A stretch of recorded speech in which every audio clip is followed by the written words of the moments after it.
neo-Darwinism. So for the understanding of these three, we will have to understand about the role of three important scientists, right? First scientist is Hugo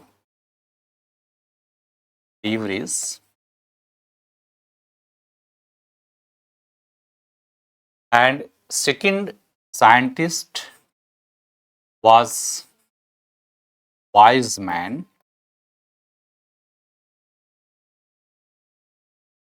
and third Mendel, right? So these three important scientists who were proposed different theory related organic evolution, and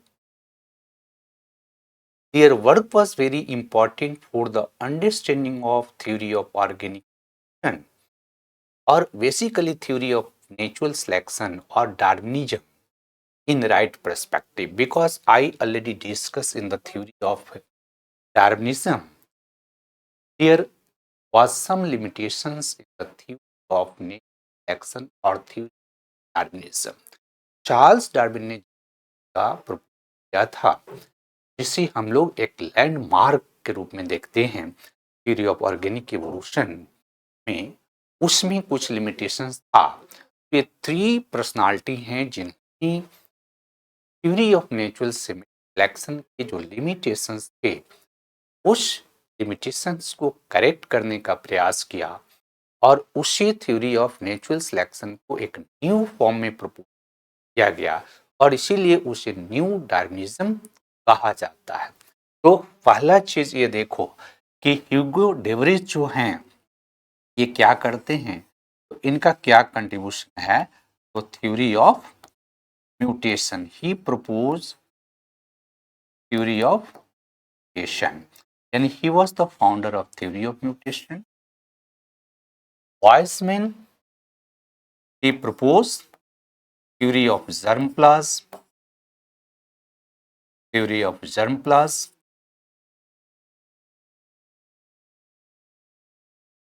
and John Gregor Mendel, he proposed law of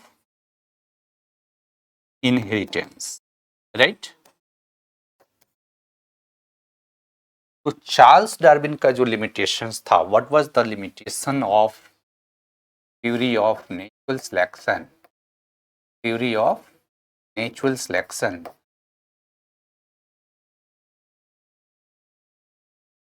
और Darwinism.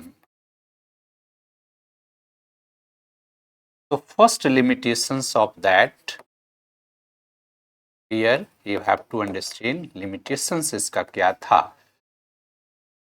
How variation occur, right? जब Darwin से पूछा गया कि variation कैसे evolve होता है, तो डार्विन के पास इसका कोई साइंटिफिक जवाब नहीं था।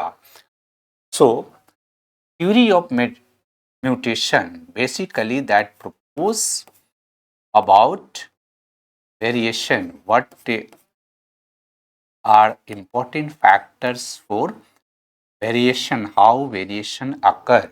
So Hugo de Vries said that mutation is the ultimate sources of variation. Mutation is the ultimate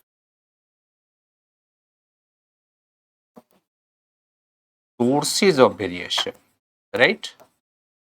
Sources of variation, यानी म्यूटेशन जो है ये वेरिएशन का अल्टीमेट सोर्सेज है, और म्यूटेशन को इन्होंने डिफाइन किया कि sudden change in sudden change in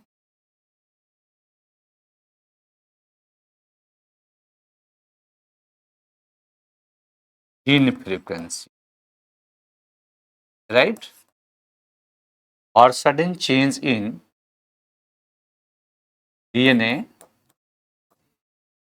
and that is called mutation.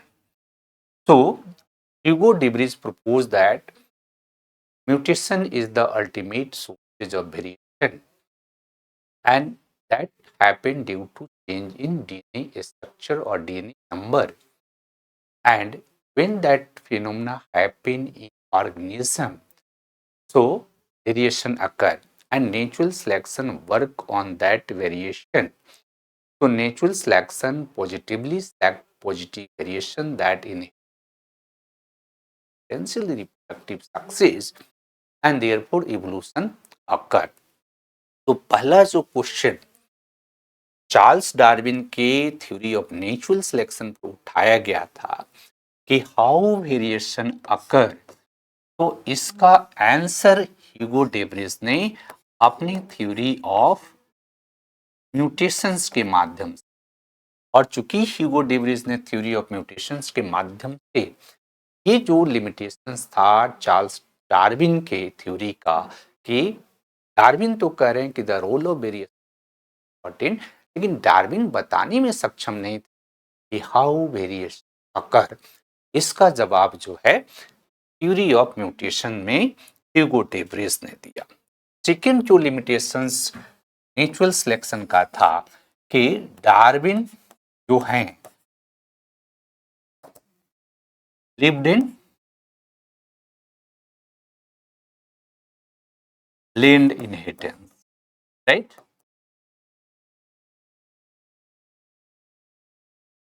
तो ये ब्लेंड इनहेरिटेंस का जो कॉन्सेप्ट डार्विन का था, that was wrong concept related to inheritance.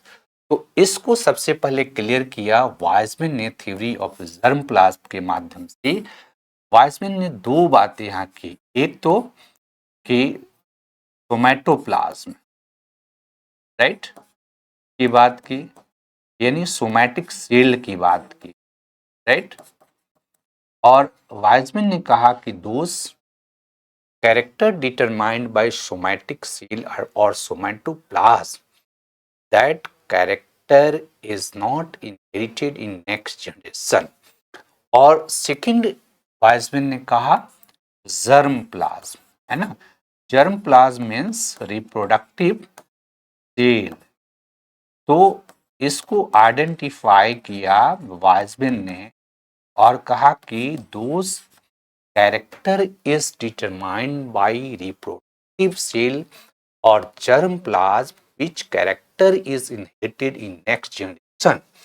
तो डार्विन को जिस चीज की जानकारी नहीं थी और जिसके चलते डार्विन का ये बिलीफ था ब्लेंड इनहेरिटेंस में, तो यह जो रॉन्ग कॉन्सेप्शन डार्विन का था, इसको सर्वप्रथम क्लियर किया वाइजमैन ने, और फिर इसको और बेहतर ढंग से एक्सप्लेन किया जॉन ग्रेगर मेंडल ने अपने लॉ ऑफ इनहेरिटेंस में। और लॉ ऑफ इनहेरिटेंस में मेंडल ने लॉ ऑफ सेग्रीगेशन के माध्यम से ये स्पष्ट करने का प्रयास किया कि in the process of inheritance allele comes from mother's side or comes from father's side. Alleles do not fused with each other, do not blend with each other, because alleles are always impure. तो inheritance के संदर्भ में जो Darwin का wrong conception था, इसको Mendel ने जाकर के फाइनली इसको एक तरह से क्लियर किया, एंड देयरफॉर these theories